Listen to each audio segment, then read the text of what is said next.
ও দুনিয়ার ঈমানদারেরা, দুনিয়ার মুসলমানেরা, তোমরা ভয় করবা, আমি আল্লাহকে ভয় করো। আর এই জালেমেরা আল্লাহর কথা বলার স্বাধীনতা দেয় নাই, এই স্বাধীনতাকে কেড়ে নিয়ে এই জালেমেরা আমাদের উপরে অত্যাচার নিপীড়ন করেছে। চিল্লা বলেন ঠিক না ঠিক? মুসলমান এই জন্য সতর্ক হন, এইরকম জালেম শাসক আমরা আর চাই না। এরপরে আমরা যাদেরকে গজনিশি বানাবো, যাদেরকে ভালোবাসবো, আমরা দেখব যার দ্বারা ইসলাম কায়েম হবে, দিন কায়েম হবে, তাদেরকে আমরা গজনিশি বানাবো। চিল্লা বলেন ঠিক না ঠিক? যাদের দ্বারা ইসলামের উপকার হবে, দ্বীনের উপকার হবে, কোরআনের উপকার হবে, মানুষেরা ওলামা ইকরাম মাঠে ময়দানে স্বাধীনতার সাথে কোরআনের কথা বলতে পারবে, আমরা তাদেরকেই সামনে নিয়ে আসবো। কথা বলেন ঠিক না ঠিক? তাহলে আমরা ভয় করব কাকে? জোরে বলেন কাকে? আল্লাহকে ভয় করব। আল্লাহকে যদি আমি আর আপনি ভয় করি, নামাজ সারা যাবে না। আল্লাহকে যদি আমি আর আপনি ভয় করি, কোরআনকে ছাড়া যাবে না। আল্লাহকে আমি আপনি যদি ভয় করি, সামর্থ্য থাকলে হজ করতে হবে। আল্লাহকে আমি আর আপনি যদি ভয় করি, আমার আপনার রমজান মাসের রোজা রাখতে হবে। কথা বলেন ঠিক না ঠিক? এই জন্য কি করতে হবে? আল্লাহকে ভয় করতে হবে। আল্লাহকে ভয় করলেই ভয় করার মতো ভয় করার কথা বলা হয়েছে।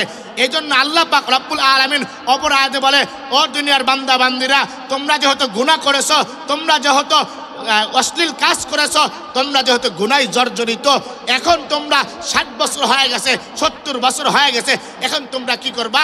আল্লাহ অপর আয়াতে ডাক দেয়া বলে, ইয়া আইয়ুহাল্লাযীনা আমানু তুবু ইলাল্লাহ। আল্লাহু আকবার। আল্লাহ বলেন, ও দুনিয়ার বান্দারা, তোমরা ঘাবড়ায় না, তোমরা ভয় পাও না, তোমরা টেনশন করো না। তোমরা 60 বছর হয়েছে গুনাহ করছো, নামাজ ছেড়েছো, এত গুনাহ করছো, কোনো সমস্যা নাই। যদি তোমরা আমি আল্লাহর কাছে তুবু ইলাল্লাহি তাওবাতান নাসুহা করতে পারো, আমি আল্লাহর কাছে মাফ চাইতে পারো, আমি আল্লাহ পাক রব্বুল আলামিন তোমাদের জীবনের গুনাহ মাফ করে দেব। সুবহানাল্লাহ বলেন। এই সম্পর্কে একটা বুখারী শরীফের হাদিস বলবো, শুনবেন আপনারা। বুখারী শরীফের ভিতরে আসছেন, মুসা আলাইহিস সালাতু ওয়াস সালামের জামানায়, বনি ইসরাইলের জামানায় আল্লাহর এক বান্দা ছিল, নাম ছিল কিফিল। নাম কি? কিফিল। এই কিফিল এমন একজন মানুষ ছিল, যেই কিফিল জীবনে এমন কোনো গুনাহ নাই যে তার দ্বারা হয়নি। জিনা করেছে, ব্যভিচার করেছে, অন্যায় করেছে, অবিচার করেছে, মানুষের উপরে জুলুম করেছে, নির্যাতন করেছে, মানুষের হক মেরে খেয়েছে, সকল প্রকারের গুনাহ এই কিফিল করছে। কোনো গুনাহ তার থেকে বাদ যায় নাই।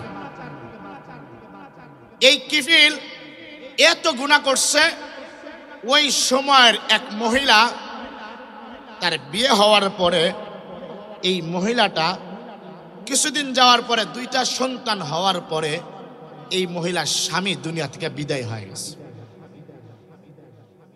খুব ভালো করে বুঝবেন তো, তার স্বামী যখন মারা গেছে, এখন এই মহিলাটা, যার স্বামী নাই, সেই বোঝে সন্তান আদি মানুষ করা কত কষ্ট। এই মহিলা মানুষের বাড়ি বাড়ি কাজ করে করে তার সন্তানদেরকে লালন পালন করতেছে। হঠাৎ করে 3 দিন যাবৎ কোনো কাজ পায় না, সন্তানেরা ক্ষুধা, 3 দিন যাবৎ চুলা জ্বলে না। সন্তান মাকে ডাক দেয়া বলে, মা, না হয় খানা দাও, অন্যথায় গলা টিপে মেরে ফেলো, ক্ষুধার তাড়না, ক্ষুধার কষ্ট আর সহ্য করতে পারছে। এই কথা যদি মাকে কোনো সন্তান বলে যে ক্ষুধা আর সহ্য করতে পারতেছি না, মা না হয় খানার ব্যবস্থা করো, না হয় গলা টিপে মেরে ফেলো, বলেন তো এই কথা মা সহ্য করতে পারে? মুসলমান ভাইরা রে, আমার কথাগুলা দিল যা বুঝবেন। এই মহিলা ঘর থেকে কাজের উদ্দেশ্যে বের হয়ে গেলেন।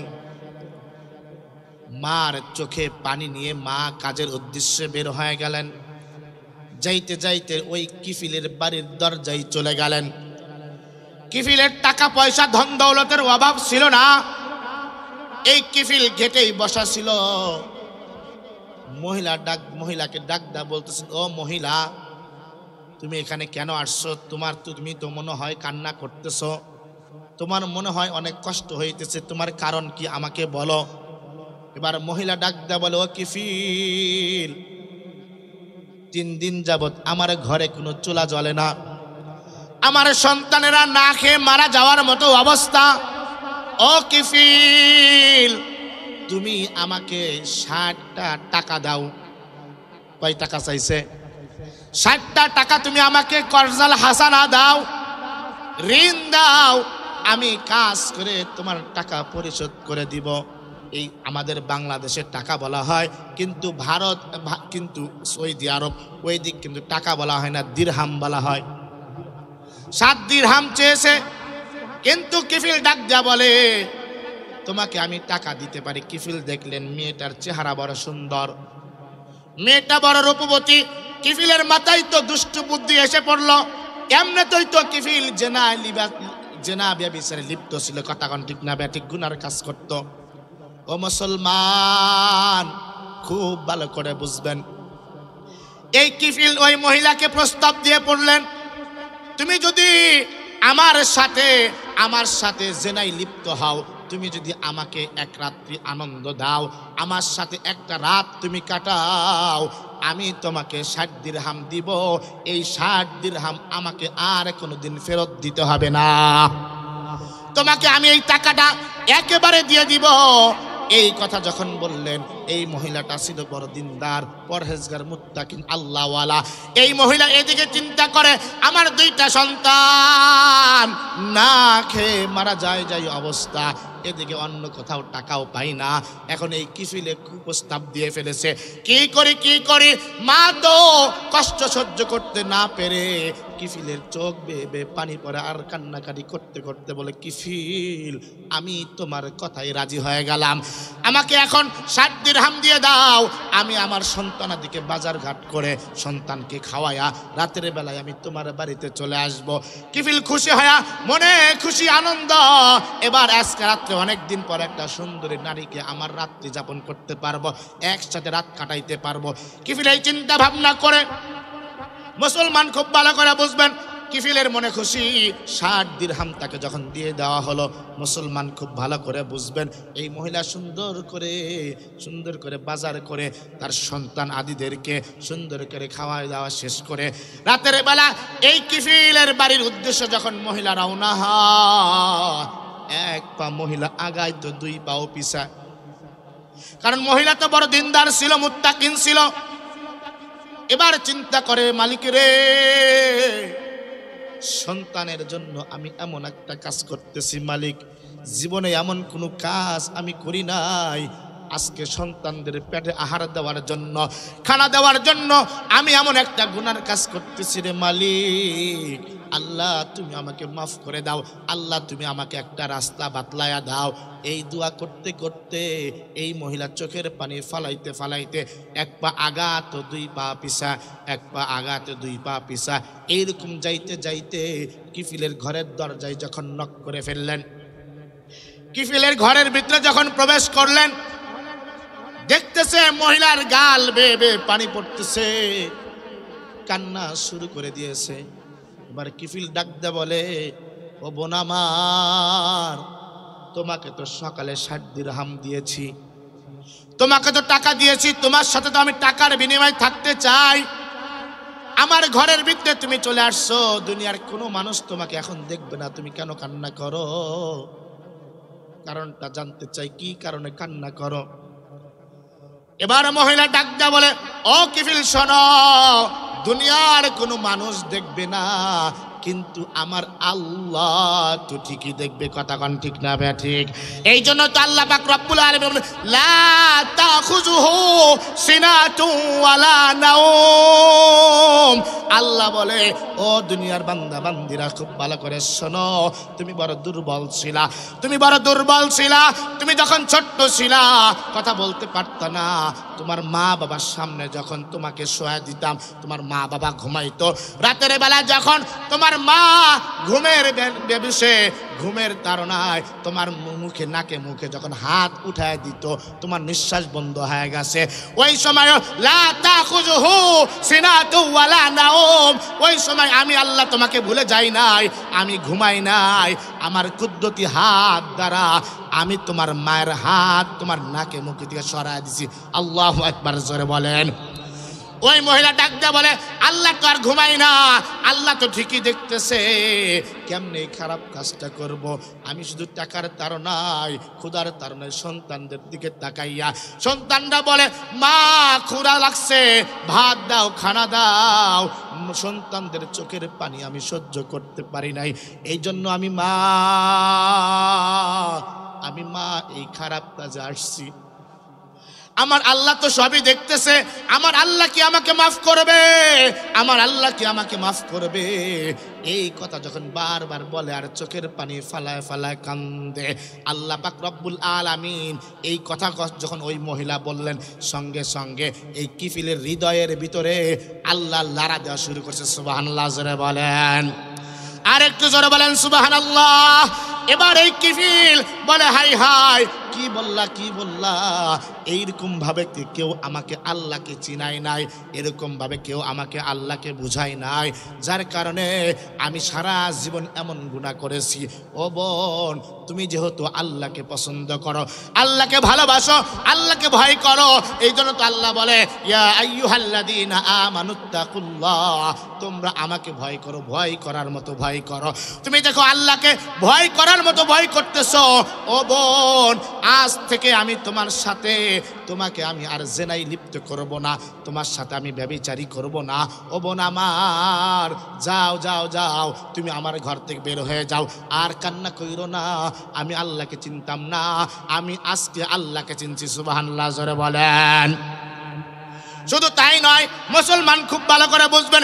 এবার কিফিল ডাক দেয়া বলে, বোন আমার, তোমাকে যে আমি সকালবেলা 60 দিরহাম দিয়েছি, তুমি আমাকে মালিকের সাথে সম্পর্ক করিয়ে দিয়েছ, মালিকরে তুমি আমাকে চেনাইছো, এই কারণে আমি আজকে সকালবেলা যেই তোমাকে 60 দিরহাম দিয়েছি, এই 60 দিরহাম আর তোমাকে আমাকে দিতে হবে না। আল্লাহু আকবার। এই 60 দিরহাম আর দিতে হবে না। শুধু তাই নয়, বোন আমার, আজ থেকে যত টাকা পয়সা, আমার টাকা পয়সার তো অভাব নাই, তোমার যা মন চায় তাই টাকা পয়সা নিয়ে তুমি আমার ঘর থেকে যাও, আমি তোমার কাছে জীবনে যাব না। এবার মহিলা চিন্তা করতেছেন, যেহেতু একবার কিফিল আমাকে ছেড়ে দিয়েছে, আমি আর দেরি করব না, শয়তান ধোঁকা দিতে তো দেরি হবে না। কথা কান ঠিক না বে ঠিক? সঙ্গে সঙ্গে মহিলা আর কিছু না নিয়ে এই মহিলাটা সঙ্গে সঙ্গে ঘরের থেকে চলে গেছে।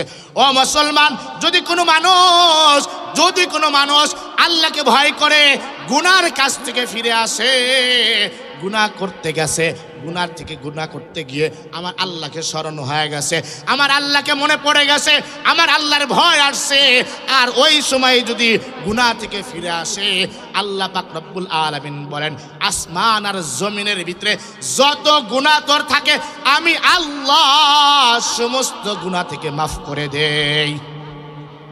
সুবহানাল্লাহ বলেন না? আরেকটু জোরে বলেন না সুবহানাল্লাহ। আল্লাহ বলেন, দুনিয়ার কোনো মানুষ গুনাহ করতে গেছে, গুনাহ করতে যাওয়ার পরে গুনাহ করা বাদ দেওয়া, ওই সময় আমি আল্লাহর কথা মনে পড়ে, আমি আল্লাহর ভয় এসে যদি কোনো মানুষ ওই গুনাহ থেকে ফিরে আসে, আমি আল্লাহ তার জীবনের সমস্ত গুনাহ মাফ করে দিই। সুবহানাল্লাহ জোরে বলেন। শুধু মাফ করে দেয় এটাই না, আমি আল্লাহ তাকে জান্নাতের মালিক বানায় দেন। সুবহানাল্লাহ জোরে বলেন। এই মহিলা চলে গেছে। কিফিল রাত্রির বেলায়, রাত যখন গভীর হয়, আস্তে আস্তে আল্লাহকে ডাক দিয়ে বলে, আল্লাহ, ও দয়ার মালিক আল্লাহ, জীবনে এমন কোনো গুনাহ নাই আমার দ্বারা হয় নাই, চোখের কোণে পানি টপ টপ করে পড়তেছে, ও মালিক, তোমার এই নাফরমান বান্দা তোমার সামনে কেমনে দাঁড়াবে গো আল্লাহ, ও দয়ার মালিক আল্লাহ, ও ও যুবক ভাইরা, বুড়া বাবার একটু জোরে ডাক দাও না আমার আল্লাহ, আর একটু জোরে ডাক দাও না আল্লাহ। ও মুসলমান, এই কথাটা একটু পরে বলবো। যদি কোনো মানুষ আমার আল্লাহকে জোরে একবার আল্লাহ বলে ডাক দিতে পারে, ও মুসলমান আমার আল্লাহ বলে, যদি কোনো মানুষ আমি আল্লাহকে মোহাব্বত নিয়ে ভালোবেসে একবার জোরে ডাক দেয় আল্লাহ, আমি আল্লাহ তাকে দুনিয়াতেই জান্নাত দেখা মৃত্যু দান করব। সুবহানাল্লাহ। কালকে সকালে বলেন, আর একটু জোরে বলেন সুবহানাল্লাহ। যেই কথাটা বলতেছিলাম, এই কথাটা একটু পরে আমি আপনাদেরকে শোনাবো। কি আল্লাহ ডাক দেয়া জান্নাত দুনিয়াতে দেখছে। যেই কথা বলতেছিলাম, ওই কিফিল আল্লাহকে ডাক দেয়া বলে, আল্লাহ নাফরমানি করেছি গো তোমার, আল্লাহ তুমি আমাকে মাফ করে দাও, আল্লাহ তুমি আমাকে মাফ করে দাও। ও দয়ার মালিক আল্লাহ, আজকে তোমার কাছে আমি তওবা করলাম, জিন্দেগিতে আর কোনোদিন গুনাহ করব না আল্লাহ। এইভাবে যখন কিফিল কান্না করতে করতে রাত যখন গভীর হয়ে যায়, রাত্রি যখন 3টা বেজে যায়, এই কিফিলের সঙ্গে সঙ্গে ওই রাত্রের বেলায় মৃত্যুবরণ হয়ে যায়। কিফিল দুনিয়া থেকে বিদায় হয়ে গেছে। এবার সকালবেলা যখন এলাকার মানুষ জানলো যে কিফিল মারা গেছে, আপনারা বুঝে থাকলে বলেন তো দেখি, এই কিফিল তো মাত্র রাত্রে ইসলাম ভালো করে গ্রহণ করলো, আল্লাহকে ভালো করে ডাকছে। এর আগে তো এলাকার কোনো মানুষ জানে না সে যে আল্লাহকে মোহাব্বত করে। কথা কন ঠিক না ব্যাঠিক? এলাকার সমস্ত মানুষ যখন শুনলো কিফিল দুনিয়া থেকে বিদায় হয়ে গেছে, এলাকার মানুষ খুশি, হাই হাই একজন খারাপ একজন মানুষ দুনিয়া থেকে বিদায় হয়ে গেছে। কথা কন। এলাকা থেকে যদি খারাপ মানুষ দুনিয়া থেকে চলে যায়, মারা যায়, তাহলে এলাকার সমস্ত মানুষ খুশি হয় না বেজার হয়? একটা উদাহরণ দিলে খুব ভালো করে বুঝবেন, কথাই কথা আসে, না বলে পারি না। শুধুমাত্র কেবলমাত্র 17টা বছর জুলুম নির্যাতন করার পরে এই মানুষগুলা যখন এই দেশ ছেড়ে চলে গেছে, বাংলার জমিনে এমন কোনো মানুষ নাই খুশি হয় নাই। কথা বলেন ঠিক না ব্যাঠিক? 7 দিন ধরে মিষ্টির দোকানে মিষ্টি পাওয়া যায় না, মিষ্টি বিতরণ শুরু করে দিছে। কথা কন, মিথ্যা কথা বলতেছি? শুধুমাত্র মানুষের উপরে জুলুম করছে, মানুষকে নির্যাতন করছে, নিপীড়ন করার কারণে, এত অত্যাচার করার কারণে এই মানুষগুলা মারা যায় নাই, শুধু দেশ ছেড়ে অন্য দেশে চলে গেছে। এই জন্য মানুষ এত খুশি হয়েছে। আর ওই কিফিল তো হাজার হাজার মানুষের সাথে খারাপ ব্যবহার করছে, ও মারা গেলে মানুষ খুশি হবে না বেজার হবে? জোরে বলেন। এমন খুশি হয়ে গেছে, এলাকার মানুষেরা কিফিলের মৃত্যুর পরে খুশি হয়ে গেছে। একজন খারাপ মানুষ দুনিয়া থেকে বিদায় হয়ে গেছে, এরকম ভাবে খুশি হয়ে গেছে। ওই যে রাতের বেলায় যেই মহিলাটা ছিল, যেই মহিলাটা তার ঘরে আসছিল, তার সাথে জেনা না করে তাকে ছেড়ে দিয়েছে, ওই মহিলার কানে যখন চলে গেল যে এই রাত্রে এই কিফিলটা আজকে রাত্রে মারা গেছে, সঙ্গে সঙ্গে ওই মহিলা চিন্তা করলো, যেহেতু কিফিল দুনিয়া থেকে বিদায় হয়ে গেছে, আমার একটু কিফিলকে দেখা দরকার আছে। কিফিলকে দেখার জন্য যখন এই মহিলা তার বাড়ির দিকে চলে গেল, যা দেখতেছে সব মানুষগুলা বাড়ির চতুর্পাশ দিয়ে ঘোরাঘুরি করতেছে, কেউ ঘরের ভিতরে প্রবেশ করে না। খারাপ মানুষের চেহারাও আমরা দেখবো না এই চিন্তা করে, সকলে কেউ তার চেহারা দেখবে না, কেউ ঘরের ভিতরে যাবে না। এবার ওই মহিলা বাড়ির ভিতরে যা দেখতেছে সবাই ঘোরাঘুরি করতেছে, এই মহিলাটা বাড়ির ভিতরে প্রবেশ করলো। যখন তার ঘরের ভিতরে যাবে, ঘরের ভিতরে যাওয়ার আগে ঘরের দরজায় চৌকাঠ আছে না নাই? আর একটু জোরে বলেন, আছে না নাই? এই চৌকাঠে যখন পাড়া দিবে, এমন সময় চৌকাঠের দিকে যখন এই মহিলাটা তাকাইছে, তাকায় দেখতেছে এই চৌকাঠের সাথে লেখা আছে, ও দুনিয়ার মানুষেরা খুব ভালো করে শোনো, আমি আল্লাহ কিফিলের সমস্ত গুনাহ মাফ করে দিয়ে আমি আল্লাহ কিফিলকে জান্নাতের মালিক বানায় দিছি। সুবহানাল্লাহ। আর একটু জোরে বলেন না। লেখা আছে, আগের লেখার পরে লেখা বোঝা যায় না, মনে হয় মাত্র কে যেন লেখা দিছে। ও মুসলমানেরা, ও এলাকার মানুষেরা, আমি আল্লাহ কিফিলের সমস্ত গুনাহ মাফ করে দিয়ে আমি আল্লাহ তাকে জান্নাতের মালিক বানায় দিছি। আল্লাহর পয়গম্বর এই হাদিসটা বর্ণনা করছেন এবং দুনিয়ার মানুষকে বুঝাইছেন, ও দুনিয়ার মানুষেরা, তোমরা যত বড় গুনাহ করো না কেন, যত গুনাহ করো না কেন, যদি আমি আল্লাহকে আল্লাহ বলে ডাক দিতে পারো, রবকে রব বলে ডাক দিতে পারো, একবার মায়া নিয়া মোহাব্বত নিয়া রব্বে কারিমকে একবার ডাক দিতে পারো, আমার আল্লাহ তোমাদেরকে তার কুদরতি নজর দ্বারা দেখা তোমাদের জিন্দেগির গুনাহ মাফ করে দিবে। সুবহানাল্লাহ জোরে বলেন না। কিন্তু রবকে রব বলে ডাক দিতে হবে, মনে প্রাণে বিশ্বাস করতে হবে আমার আল্লাহ ছাড়া আর কেউ নাই, আমার আল্লাহ ছাড়া আর কেউ নাই, কেউ নাই আমার আল্লাহ ছাড়া। কথা কান ঠিক না বেঠিক? এই আল্লাহকে যদি মন থেকে মহাব্বত করে ভালোবেসে একবার জোরে ডাক দিতে পারেন আল্লাহ, আল্লাহ বলেন যে আমাকে যে খুশি করতে পারবে, আমাকে যে রব বলে স্বীকার করবে, আমাকে যে রব বলে স্বীকার করবে, আমি আল্লাহ তাকে জান্নাত দিব। সুবহানাল্লাহ জোরে বলেন। কেমনে জান্নাত দিবে? আমরা কি ফেরাউনের নাম শুনছি? নাম শুনছেন আপনারা? ফেরাউন সারা পৃথিবী শাসন করেছে 4 জন মানুষ। কয়জন? 4 জন মানুষ। এর ভিতরে ফেরাউন ছিল একজন। সারা পৃথিবী শাসন করেছে, খোদাও দাবি করছে এই ফেরাউন। এই ফেরাউনের স্ত্রীর নাম ছিল কি বলেন তো আপনারা? আসিয়া। উনি ইসলাম গ্রহণ করেছিলেন। তো ফেরাউন তার স্ত্রী আসিয়াকে ডাক দেয়া বলে, আমি তো খোদা, আমাকে তো সকলেই খোদা হিসেবে মানে, ও আসিয়া তুমি তো আমাকে খোদা বিলা মানো না, আমাকে খোদা বিলা তোমাকে মানতে হবে। আসিয়া বলে, আমার জীবন যাবে আমি তোমাকে খোদা হিসেবে মানব না। স্বামী অনেক চেষ্টা করার পরে আসিয়া তার প্রস্তাবে রাজি হয় নাই। এবার ফেরাউন দেখতেছে আমি তো পারলামই না, তাহলে দেখি আসিয়ার বাবা অর্থাৎ আমার শ্বশুরকে আমি একটু ডাক দেয়, তাকে জানায় বলি যে আমার শ্বশুর বলার পরে যদি আসিয়া আমাকে মানে, আসলে যে যত বড় বেড়াগিরি হোক না কেন, ঘরের বিবি যদি তাকে না মানে তার বেড়াগিরি সব বন্ধ। কথা ঠিক না বেঠিক? ফেরাউন বলে, হাই হাই, আমাকে যদি আসিয়া খোদা বিলা না মানে তাহলে এলাকার মানুষ তো আমাকে খোদা হিসাবে মানবে না। যেভাবেই হোক আসিয়াকে খোদা হিসেবে মানাইতেই হবে। তার শ্বশুরকে ডাক, আব্বাজান, আপনার মেয়ে আমাকে খোদা হিসেবে মানে না, সমস্ত মানুষ আমাকে খোদা হিসেবে মানে, কিন্তু আপনার মেয়ে আমাকে খোদা হিসেবে মানে না। তো আপনি আপনার মেয়েকে বুঝান সে যেন আমাকে খোদা হিসেবে মানে। বাবা তার মেয়েকে বুঝাইতেছে, আসিয়া দেখো তোমারই তো স্বামী, সমস্ত মানুষ তাকে খোদা হিসেবে মানে, তুমি মানো না কেন? তুমি মানো, তুমি মানলে তো তার ক্ষমতাটা আরো বৃদ্ধি পায়, যে সবাই তাকে খোদা হিসেবে মানে, তার মান সম্মান আরো বাড়ে। আসিয়া বলে, জীবন যাবে ওকে আমি খোদা হিসেবে মানবো না। সুবহানাল্লাহ বললেন না? বাবা বারবার বোঝায়। আসিয়া বলে, আমি তাকে খোদা হিসেবে মানতে পারি 2টা শর্ত। সুবহানাল্লাহ জোরে বলেন না?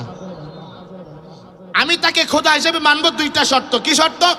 1 নাম্বার শর্ত হচ্ছে যে আমাকে একটা টুপি বানায় দিতে হবে। টুপি কি বানায় দিতে হবে? তার আসিয়ার বাবা বলে, টুপি বানানো তো সহজ, একেবারে সহজ, ঠিক আছে বানায় দিবে। 2 নাম্বার শর্ত বলে, আমার 2 নাম্বার শর্ত হচ্ছে টুপির এক পাশে থাকবে চন্দ্র আর এক পাশে থাকবে সূর্য। সুবহানাল্লাহ বললেন না?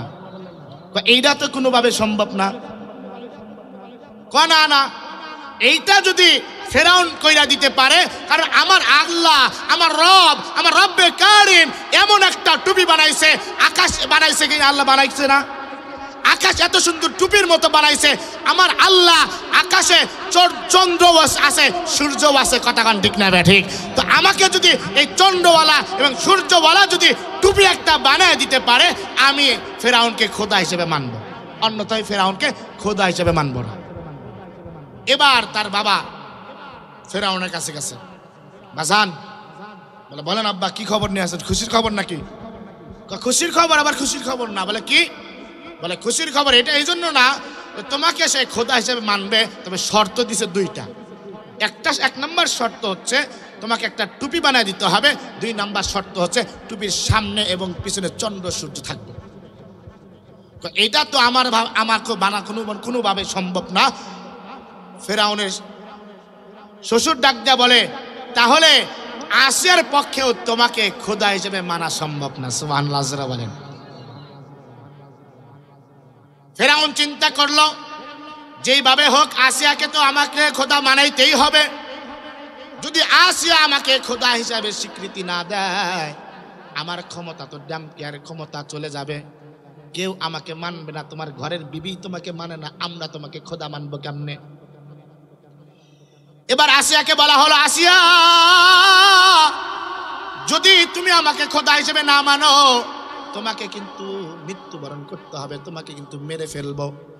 আসিয়া ডাক দে বলে, ফেরাউন রে, তুমি আমাকে যত নির্যাতন নিপীড়ন করো না কেন, আমি তোমাকে খোদা হিসাবে মানতে পারি না।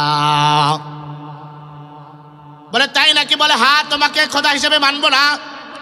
ফেরাউন ডাক দে বলে, যেহেতু সে আমাকে খোদা হিসেবে মানবেই না, তাকে এমন একটা শাস্তি দেব, আমার এলাকার সমস্ত মানুষ যেন দেখে আমাকে খোদা হিসেবে না মানলে আমি কত কঠোর হই। এবার সমস্ত মানুষকে ডাকা হলো, এরকম প্যান্ডেল করা হলো, সমস্ত মানুষকে ডাকে আনা হলো। সমস্ত মানুষ এরকম আপনাদের মতো প্যান্ডেলের ভিতরে বসে পড়লো, এরকম স্টেজে। ফেরাউন বসে আসিয়াকে ডাক দেয়া বলে, এই সমস্ত মানুষ সামনে তুমি বলো, তুমি আমাকে খোদা হিসেবে মানবা কি মানবা না? আসিয়া ডাক দেয়া বলে, ও ফেরাউন, আমার জীবন চলে যাবে, আমি তোমাকে খোদা হিসেবে মানবো না। এবারে ফেরাউন জল্লাদকে ডাক দেয়া বলে, ও জল্লাদ, যেহেতু আসিয়া আমাকে খোদা হিসেবে মানতে রাজি না, ও জল্লাদ, তুমি তাকে মারবা তার আগে ওর শরীর থেকে কাপড়গুলো খুলে নাও, এই হাজার হাজার মানুষের সামনে তাকে বিবস্ত্র করে দাও। ও মুসলমান, দিলটাকে নরম করে দিবা, একটু দেখো 2 ফোঁটা চোখের পানি ফালাইতে পারো কিনা। আসিয়ার শরীর থেকে সমস্ত কাপড় খুলে নেওয়া হলো। ও মুসলমান, আসিয়া কান্না করতে শুরু করলো, ও দয়ার মালিক আল্লাহ, শুধু তোমাকে রব বলে মানার কারণে, তোমাকে আল্লাহ বলে স্বীকার করার কারণে আমাকে হাজার হাজার মানুষের সামনে বিবস্ত্র অবস্থা হতে হলো, আমার শরীর থেকে সমস্ত কাপড় খোলা হলো। ও দয়ার মালিক আল্লাহ, তুমি এই ফেরাউনের হাত থেকে আমাকে হেফাজত করো। আল্লাহকে এইভাবে ডাক দিতেছে।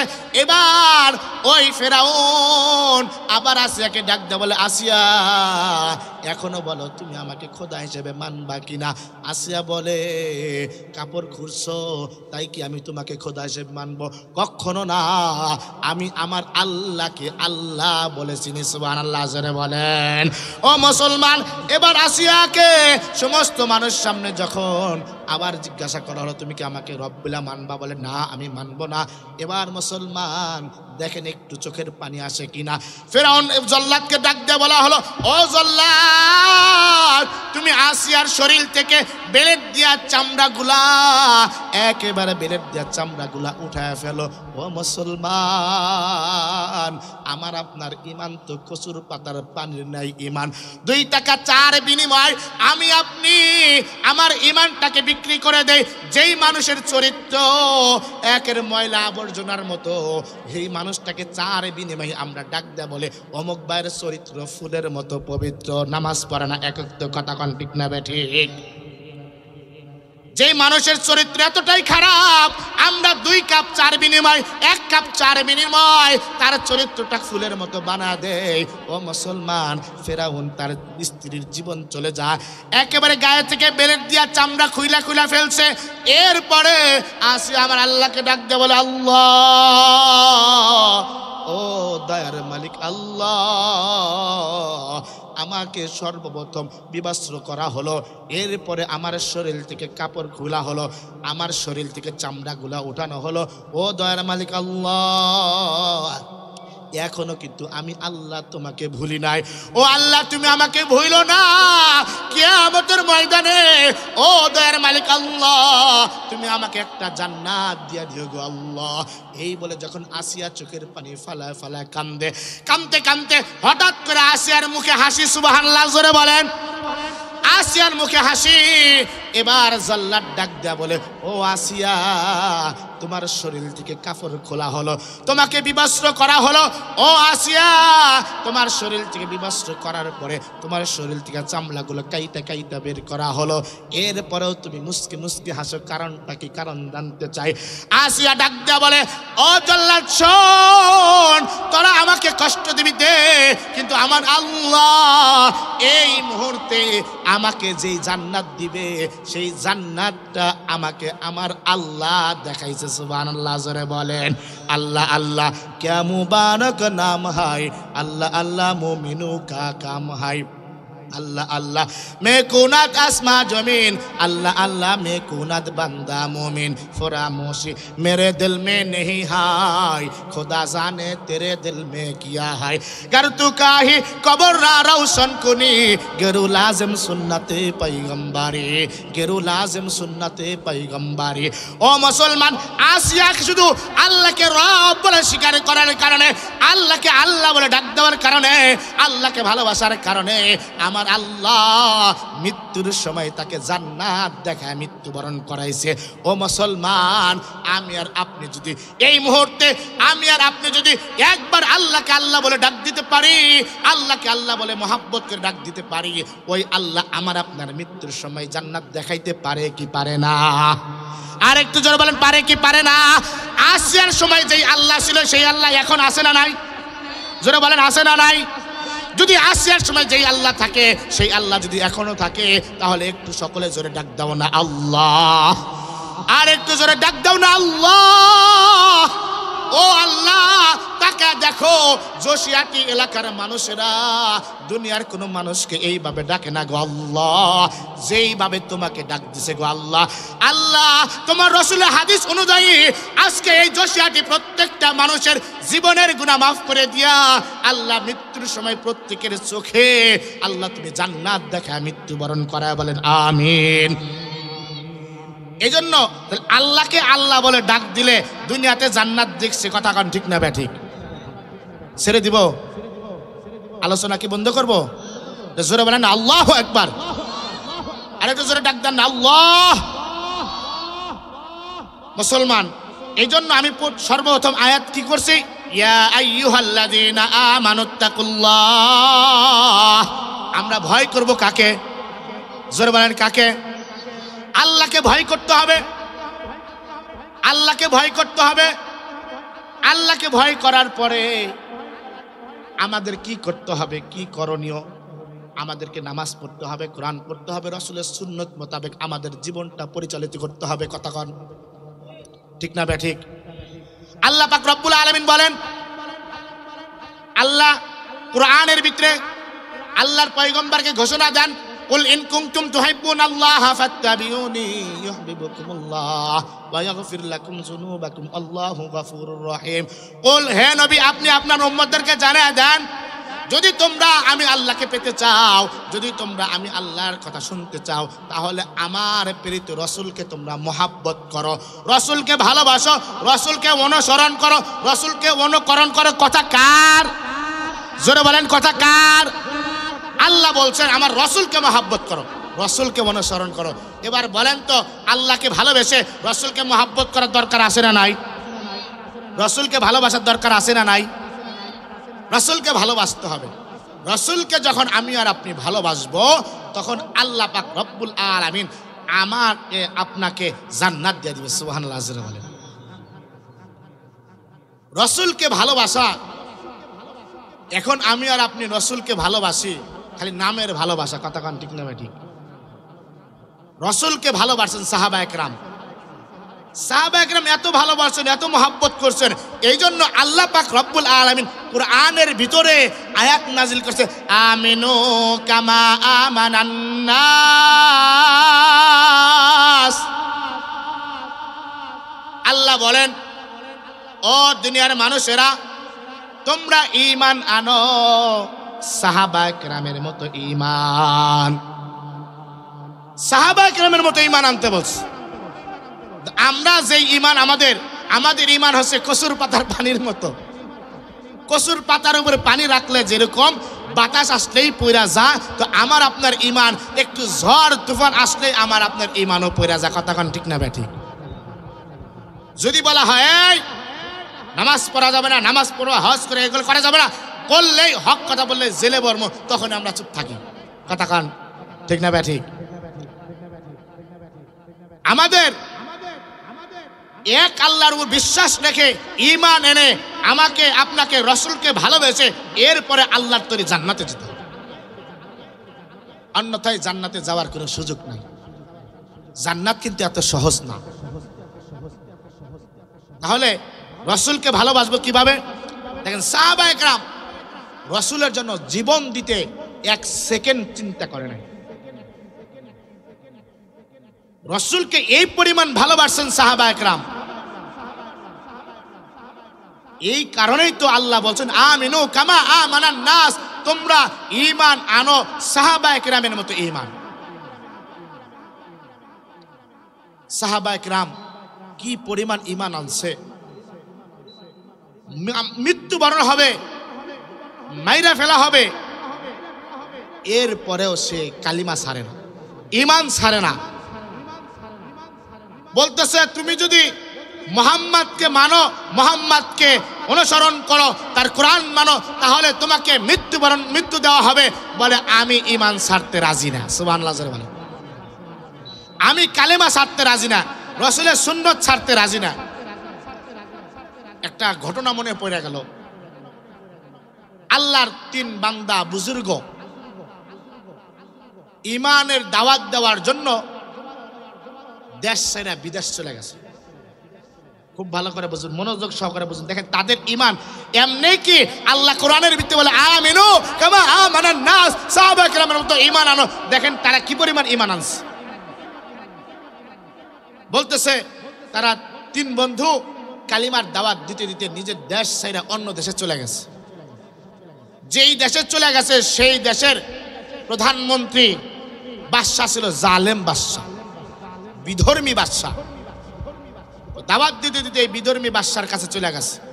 বিধর্মী বাদশা ডাক দেয়, বলে এই যুবকেরা তোমরা কিসের দাওয়াত দাও? বলে আমরা কালিমার দাওয়াত দেই, এক আল্লাহর দাওয়াত দেই। সুবহানাল্লাহ বলেন। বলে আমার এখানে এই কালিমার দাওয়াত দেওয়া চলবে না, আমার এখানে কালিমার দাওয়াত দেওয়া যাবে না, তোমরা কালিমার দাওয়াত ছেড়ে দাও, না হলে তোমাদের শাস্তির ব্যবস্থা করব। বলে না না, আমরা কালিমার দাওয়াত ছাড়তে পারবো না। দেখেন তাদের ঈমান কেমন। বলতেছে যদি তোমরা ঈমান ছাড়ো, যদি তোমরা কালিমার ছাড়ো, এক আল্লাহর দাওয়াত দেওয়া ছেড়ে দাও, আমি সরকারি কোষাগার থেকে তোমাদের খাদ্যের ব্যবস্থা করে দেব, বাড়ি ঘরের ব্যবস্থা করব, টাকা পয়সার ব্যবস্থা করে দেব, সব কিছুর ব্যবস্থা করে দেব, নারীর ব্যবস্থা করে দেব, গাড়ির ব্যবস্থা করব, সব কিছুর ব্যবস্থা করব। তোমরা ঈমানকে ছেড়ে দাও, আমার কথা মেনে নাও। কিন্তু তাদের ঈমান দেখেন কেমন ঈমান। তারা ডাক দেবে, ও জালেম বাদশা খুব ভালো করে শোনো, আমি ঈমানকে টিকে রাখার জন্য আমার দেশ ত্যাগ করতে পারি, ঈমানকে টিকে রাখার জন্য আমার বিবিকে তালাক দিতে পারি, ঈমানকে টিকে রাখার জন্য আমি এক দেশ থেকে আরেক দেশে চলে যেতে পারি, ঈমানকে টিকে রাখার জন্য আমি আমার ক্ষমতা ছেড়ে দিতে পারি, কিন্তু আমি আমার জবান দিয়ে ঈমানকে ছাড়বো না। সুবহানাল্লাহ বলেন। ঈমান ছাড়া সম্ভব না। এরকম ভাবে যখন বুজুর্গরা যখন এরকম হুঙ্কার দিয়ে কথা বলা শুরু করে দিছে, বাদশা রামদার ডাক দিয়ে বলে, এ জালেম, এ আমার সৈন্যরা, এরা যেহেতু এক আল্লাহর দাওয়াত দেওয়া ছাড়বে না, এদেরকে আর দুনিয়াতে টিকে রাখা যাবে না, এদেরকে মারা শুরু করে দাও। মুসলমান খুব ভালো করে বুঝবেন, দেখেন তাদের কেমন ঈমান ছিল, কি পরিমাণ ঈমান তারা বুকে লালন করেছে।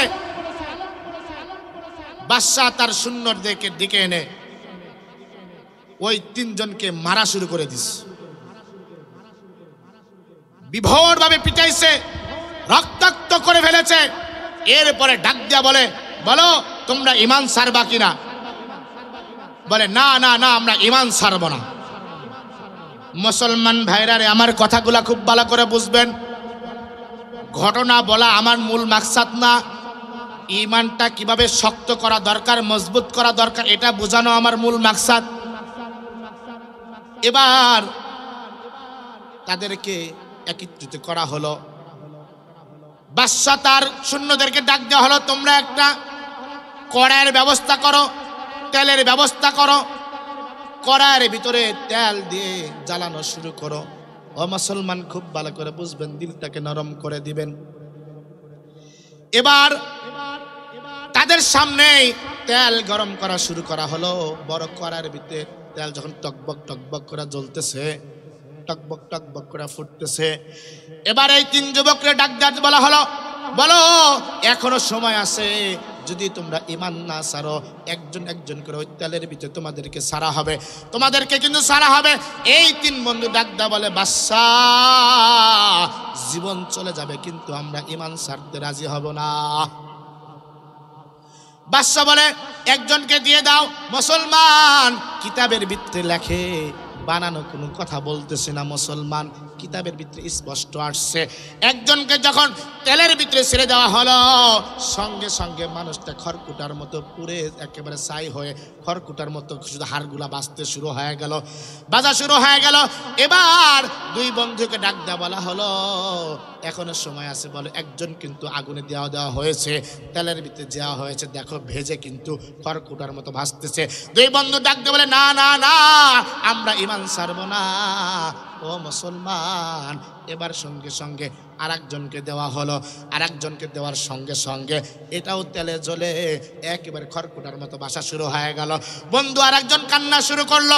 এবার বাদশা মনে করছে যে হাই হাই, দুইজনকে পানিতে তেলের ভিতরে দেওয়ার কারণে হয়তো সে ভয় পাইছে, এখন ইসলাম হয়তো ছেড়ে দিবে। বাদশা ডাক দেয়া বলে, এবার বলো তুমি যত কান্না শুরু করছো, তুমি কি ঈমান ছাড়বা? বলে, না না না বাদশা, আমি এই কারণে কান্না করি না, আমি এই কারণে কান্না করি না, আগুনে জ্বলতে হবে, তেলের ভিতরে জ্বলতে হবে, এই কারণে আমি কান্দি না। তাহলে কেন কান্না করো? বলে, আমরা তিন বন্ধু সব সময় প্রতিযোগিতা করতাম আমল করার জন্য, আজকে তারা দুই বন্ধু আমাকে ছেড়ে জান্নাতে চলে গেল, আমি পিছনে পড়ে গেলাম, এই জন্য আমি কান্না করি। সুবহানাল্লাহ জোরে বলেন। এই জন্য আমি কান্না করি।